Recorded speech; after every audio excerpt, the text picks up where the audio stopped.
Hello बच्चों, let's see this question. The question says I-131 is an isotope of iodine that beta decays to an isotope of xenon with a half-life of 8 days. A small amount of serum labeled with 131I is injected into the blood of a person.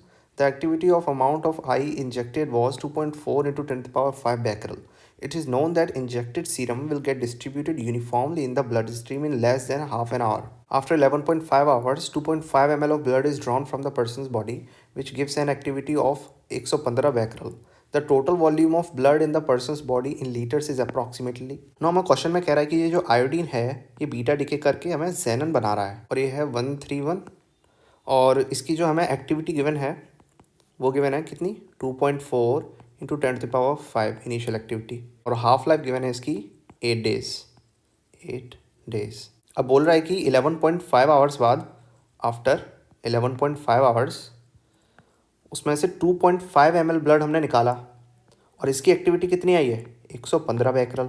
तो पूरी body में उसका volume कितना है blood का हमसे वो पूछा है ना। हमारे पास डिके फॉर्मूला होता है ln A0 upon 80 is equals to 0.691 into T divided by T half. अब A0 हमें पता है कितना है, ln में पुट करेंगे उसको, A0 हो जाएगा 2.4 इंटू 10 टू द पावर 5। 80 हमें निकालना है। 80 क्या है हमारा, 80 हमारी जो पूरा ब्लड है बॉडी में उसकी एक्टिविटी है, टोटल वॉल्यूम ऑफ ब्लड की एक्टिविटी। तो यहाँ से हमारा आ जाएगा 0.691 इंटू टाइम कितना है 11.5 आवर्स और नीचे हाफ लाइफ कितनी है 8 डेज की। तो 8 इंटू 24 आवर्स करेंगे इसको कन्वर्ट आवर्स में, तो ये आवर्स कैंसिल हो जाएगा हमारा। तो हम इसको सिंप्लीफाई और करते हैं फर्दर, तो ये हो जाएगा हमारा 2.4 into 10 to the power 5 divided by 80 equals to ये हो जाएगा ई टू द पावर हमारा हो जाएगा 0.041। अब ये 0.041 है ना, पूरी इसकी वैल्यू आई, इसकी वैल्यू है। अब हमें क्वेश्चन में गिवन है कि हम इस वाली चीज़ को यूज़ कर सकते हैं, तो उसको हम यहाँ पे ई के लिए यूज़ कर देंगे। तो ई हमारा कितना है 0.041, तो ये जाएगा हमारा 1 प्लस एक्स यानी 1 प्लस 0.041 विच इज़ 1.041। अब हम यहाँ से अपना 80 निकाल सकते हैं। 80 कितना आ जाएगा 2.4 into 10 to power 5 divided by 1.041, तो हो जाएगा हमारा 2.3 इंटू 10 टू पावर 5। ये हमारी एक्टिविटी आ गई पूरे ब्लड की। अब हमें वॉल्यूम फाइंड करना है, तो हम क्या कर सकते हैं, हमें 2.5 ml की हमें एक्टिविटी पता है 115 और हमारे फुल वॉल्यूम का जो ब्लड है हमारा पूरे वॉल्यूम मतलब बॉडी में जितना ब्लड है टोटल उसकी भी हम एक्टिविटी निकाल ली।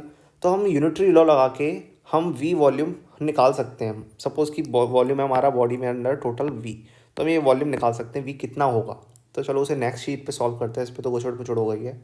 अब हमारा वॉल्यूम कितना है, सपोज़ वी है और उस वी की एक्टिविटी हमने निकाल ली है 2.3 into 10 to the power 5 becquerel और हमारे 2.5 ml ब्लड की एक्टिविटी पहले से गिवन है विच इज़ 115 बैकरल। तो यहाँ से हमारा वॉल्यूम क्या आ जाएगा v upon 2.5 is equals to 2.3 into 10 to the power 5 divided by 115 और ये ml में है, तो यहाँ से v आ गया हमारा 5 into 10 to the power 3 ml। तो ये क्या हो जाएगा 5 into 10 to the power 3 ml का 10 टू द पावर -3 और ये कैंसिल, यानी कि हमारा टोटल वॉल्यूम आ गया बॉडी में 5 लीटर, यानी टोटल ब्लड कितना है 5 लीटर प्रेजेंट है बॉडी के अंदर। ये हमसे पूछा था। I hope you understand the concept. Best of luck.